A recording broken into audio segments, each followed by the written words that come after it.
The taste of danger lingered on my lips as Jungkook pulled away, his dark eyes still burning with an intensity that made my heart race.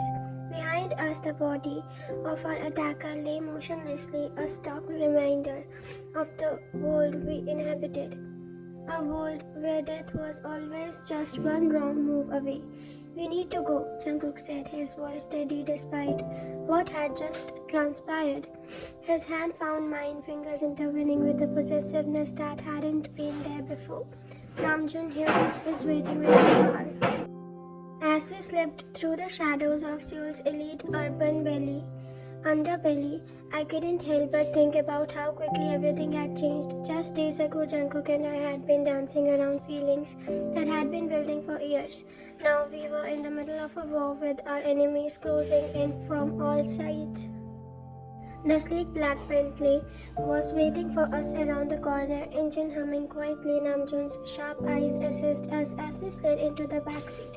Immediately noticing the blood on Jungkook's sleeve, I'm guessing things didn't go as planned, he remarked dryly, pulling away from the curb.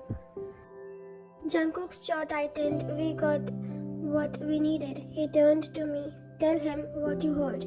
I took a deep breath, recalling the whisper I'd caught while mingling at the gala. Choi Sang-ho isn't just back. He's planning something big. A gathering of all the families who oppose the Jeons and the Lis. They are calling it the Night of Reckoning. Namjoon's grip on the steer wheel tightened. When? 3 days from now, I replied. At the old Hanghong warehouse district. Jungkook's expression darkened. Then we have 3 days to prepare. The car fell silent. As we drove through the neon light streets of Seoul, each of us lost in our own thoughts. Jungkook's hand hadn't left mine, his thumb tracing small circles on my skin, a silent reminder that whenever come next, we would face it together. When we arrived at the penthouse, Jungkook immediately called for a meeting with his hyungs. The living room transformed into a war room, with Namjoon laying out maps on the warehouse district while Jin and Jimin argued strategy. The young and Hoseok worked on gathering intel, while Yoongi cleaned his weapon with practiced precision. I stood by the windows watching the city lights below, so many innocent lives unaware of the storm brewing in the shadows. Penny for your thoughts. I turned to find Jungkook standing behind me, his tie loosened, hair slightly disheveled. Despite everything, my heart skipped a beat at the sight of him, just thinking about how quickly everything was changed. I admitted. Jungkook's gaze softened. Not everything. He stepped closer, his hand coming to rest on my waist. Some things were always meant to be this way. I looked up at him, searching his eyes, and us. Were we always meant to be like this? A small smile played on his lips. From the moment my father brought you home, I knew you weren't just another person under our protection. His forehead pressed against mine. You were mine to protect, Wine. Always have been. I don't need protection, I whispered, though there were no bite to my words. I know. He chuckled. That's what makes you so damn frustrating. His lips brushed against mine, feather-light, and so perfect. A loud cough interrupted the moment we turned to find Jimin standing there, a knowing smirk on his face. Sorry to break up the love fest, but we need you both. We have a plan. The next morning, I woke up to the feeling of strong arms wrapped around me, my back pressed against a warm chest. For a moment, I allowed myself to forget about the danger, about Choi Sang-ho, about the target on our backs. For just a brief, precious moment, it was just Jungkook and me. Stop thinking so loud. Jungkook's deep, sleep-roughed voice murmured against my neck. I can particularly hear the gears turning in your head. I smiled, turning to his arms to face him. His hair was mused from sleep, eyes still heavy-lidded, and my heart swelled at the sight.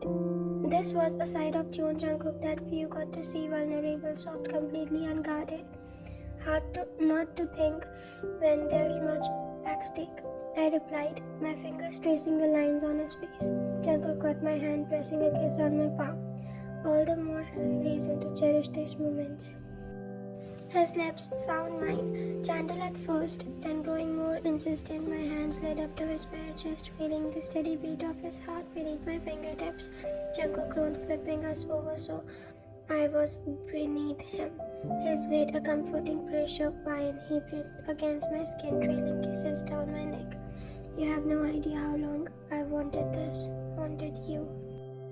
I arched into him, my fingers tangling in his hair. Show me. His eyes darkened, a mix of desire and something deeper, something that made my breath catch. And then he was kissing me again, his hands exploring, claiming, worshipping.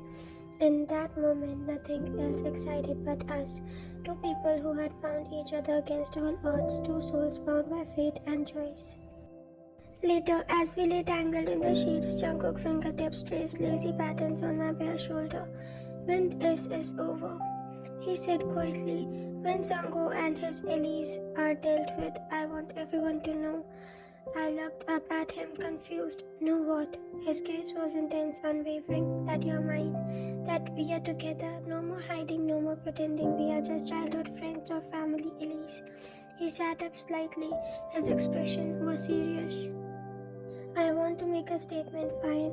I want everyone in our world to know that you are under my protection, not just as a Jeon family asset, but as the woman.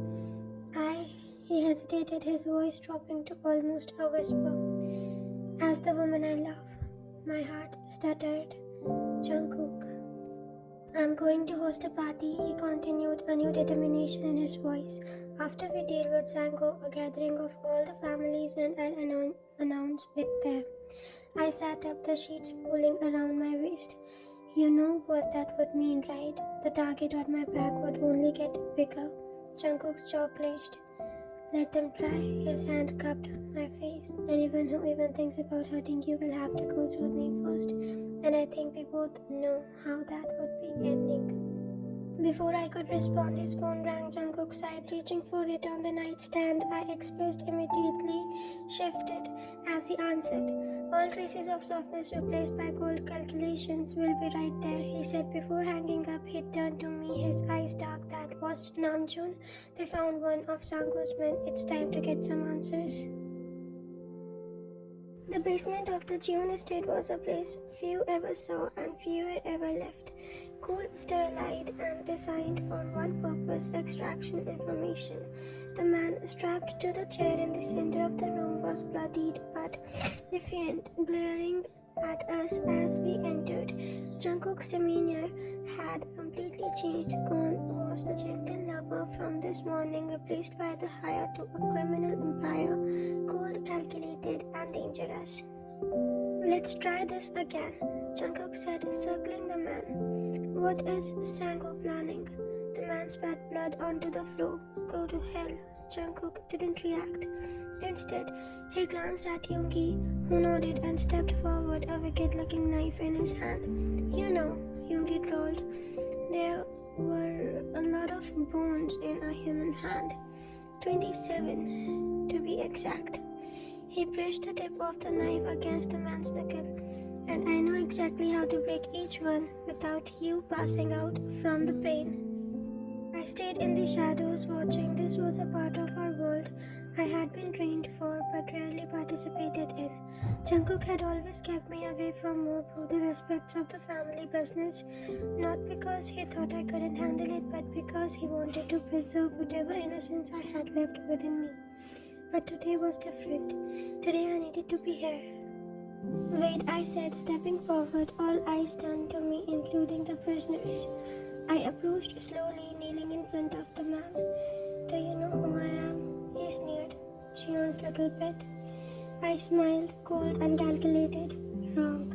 I'm Lee Wyatt. Daughter of Lee Min-joon. I watched as recognition flickered in his eyes. Yes, the same Lee Min-joon you bossed, betrayed and murdered. The man's confidence wavered. That's impossible. The Lee girl died in the attack. Did I? I tilted my head. Or did the Jeon save me, raise me, train me to be the weapon that would eventually bring down everyone who destroys my family? I leaned closer. You know what Sango did to my father. Imagine what will I do to him and to anyone who helps him. Fear crept into the man's eye. You're bluffing. Am I? I stood up, nodding to Yoongi. Start with his finger. I want him to still be able to talk when you are done. As I turned to walk away, the man broke. Wait. I paused, looking over my shoulder. Sango, he's not just planning to take down the Geons. He wanted to restore the order. He's gathered support from families across Asia. The night of reckoning isn't just a meeting. It is the beginning of a purge. Anyone loyal to the Geon will be eliminated starting from with you. His eyes locked into mine, and he knows you are alive, Levi. He's been watching you for years, waiting for the right moment. A chill ran down my spine. Jungkook stepped forward, his expression murderous. How many families are involved? 15, the man whispered. Maybe more by now. Jungkook exchanged a glance with Namjoon, who nodded grimly. We are going to need more men. Not just men, I said, my mind already racing with a plan. We need a statement. Something that will make these families think twice before aligning with Sango. Jungkook's eyes met mine, understanding dawning into them. You have an idea.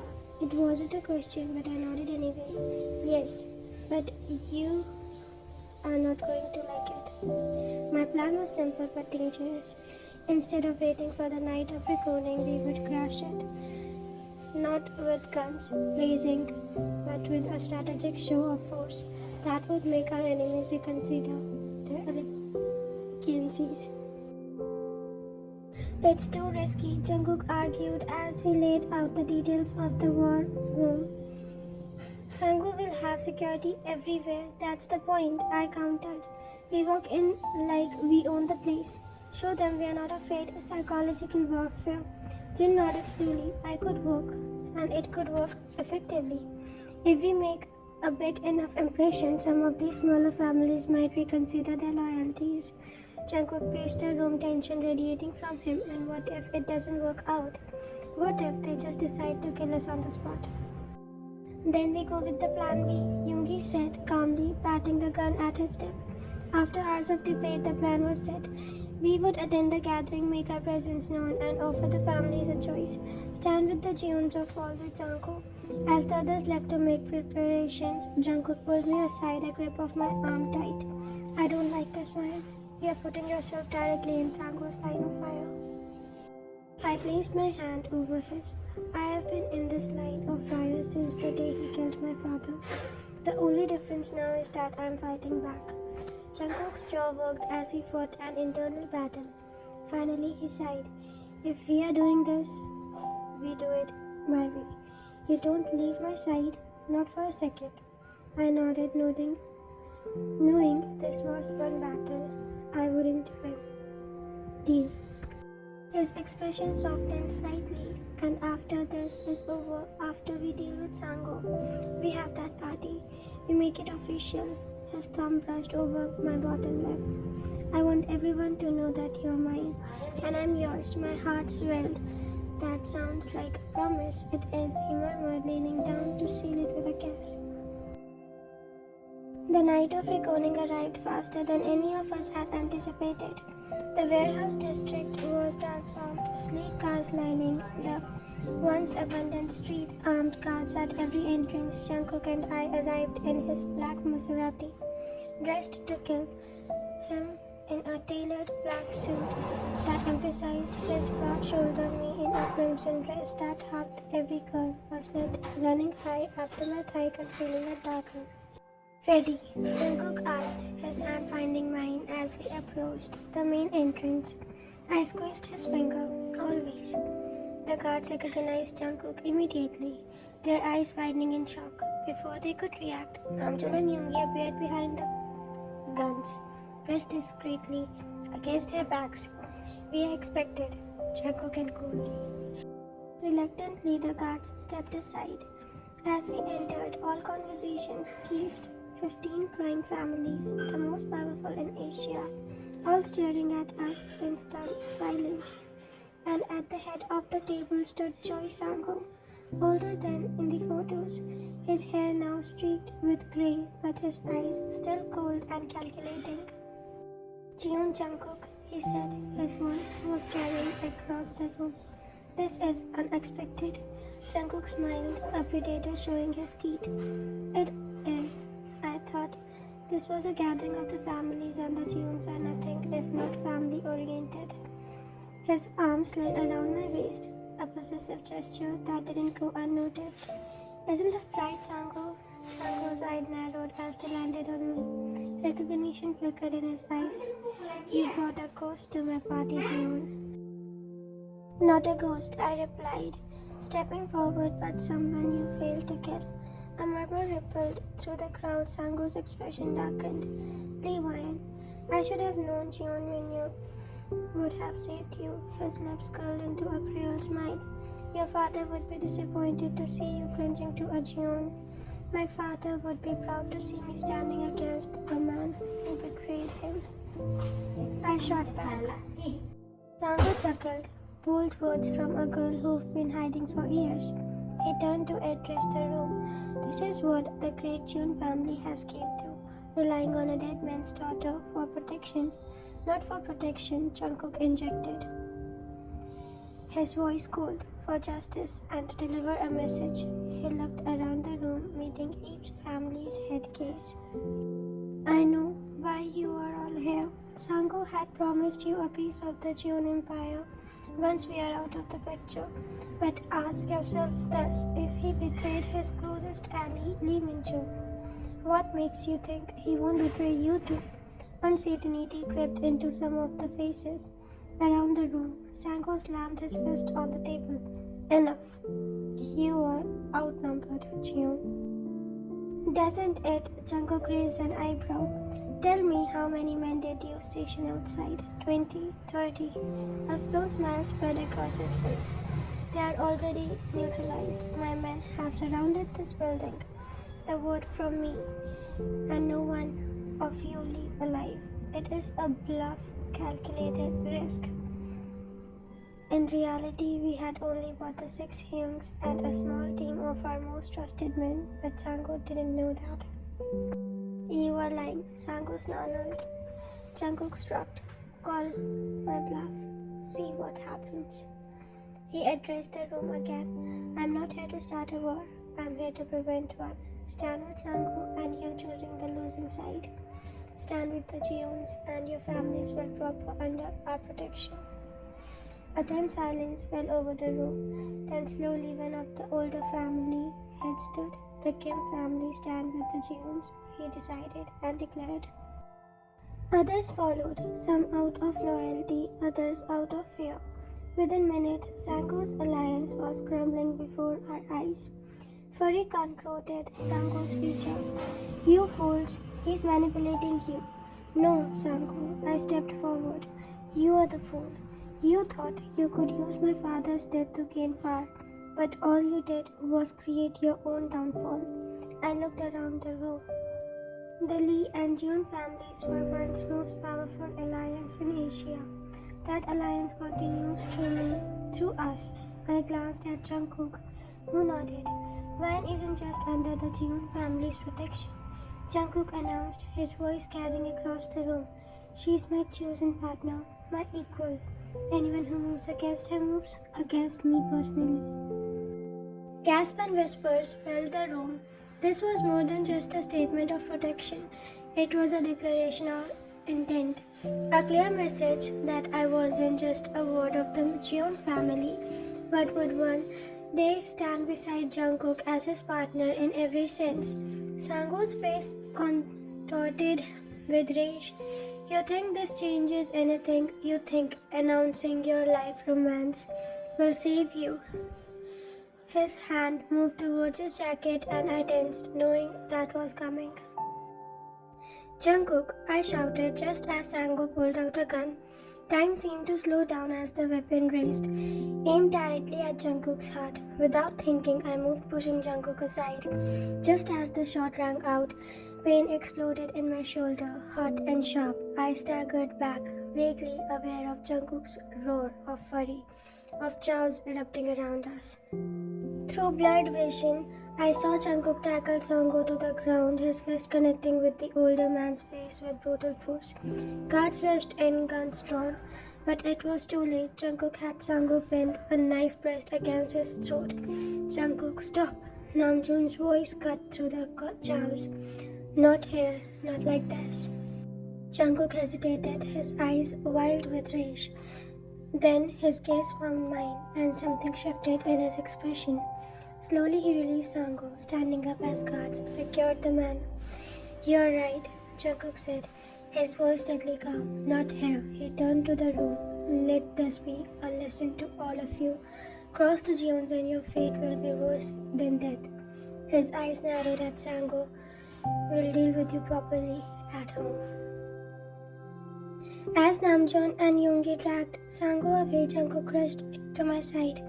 His face pale with concern. Ryan, I'm fine, I assured him, though the pain was intensifying. It's just a flesh wound. His eyes darkened. You took a bullet for me. Despite everything, I managed a small smile. Don't act so surprised. You've been taking metaphorical bullets for me for years. Jungkook's expression softened. His hand cupped my face. Let's get home.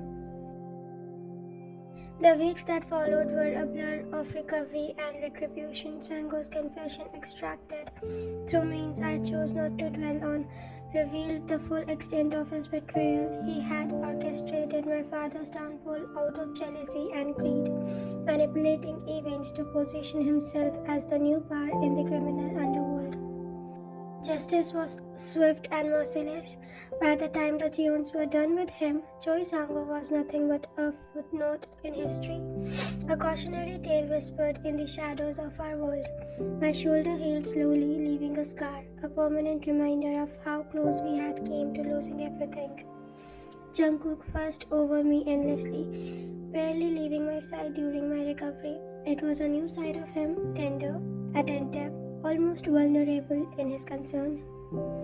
You know, I teased one evening as we sat on the penthouse balcony watching the sunset over Seoul. If you keep hovering like this, people might start to think the great Jeon Jungkook has gone soft.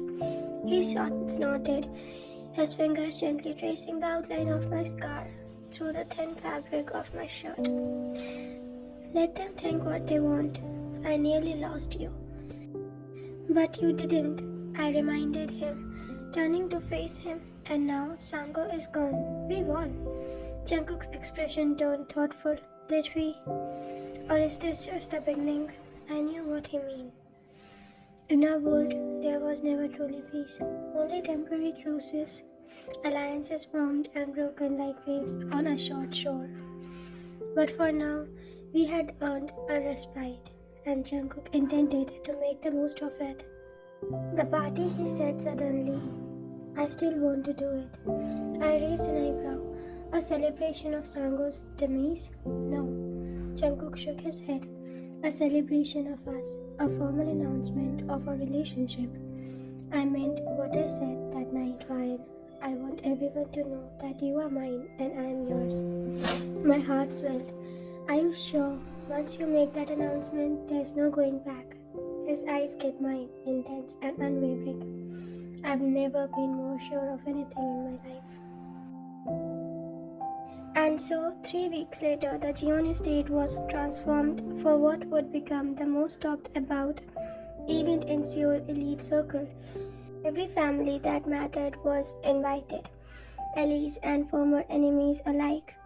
It was more than just a party, it was a statement of power, a reminder of the Jeon family's influence. I stood in front of the mirror in my suit, hardly recognizing myself. The black gown Mr. Jeon and commissioned for me was breathtaking, elegant yet daring, with intricate beading that caught the light with every movement. My hair was swept up, exposing the graceful line of my neck, and the Jeon family crest pendant Jungkook had given me that morning, a gift usually reserved for blood relatives or spouses. A soft knock on the door pulled me from my thoughts. Mrs. Jeon entered, her eyes glistening with emotions as she took me in. Oh, Ryan, she whispered, approaching to adjust my necklace. You look absolutely beautiful. I smiled nervously. Thank you for everything, for giving me a home, a family. No, she shook her head. Thank you for making my son happy. He took my hands in hers. I've watched you two grow up together. I always knew from the very beginning that you were meant to be in each other's lives. Not just as family, but as something more. Was it that obvious? I asked, feeling heart rise to my chest and cheeks. Mrs. June laughed softly. To a mother, yes, the way he looked at you, even when you were children, it was like he had found his other half. She squeezed my hands. My son is a complex man, Ryan. He carries heavy burdens, but with you, he seems lighter and happier. He makes me feel happy too, I admitted quietly. Good. She nodded, satisfied. Now, shall we? Your future awaits and awaits to you. The main hall of the June estate had been transformed into a scene from a fairy tale.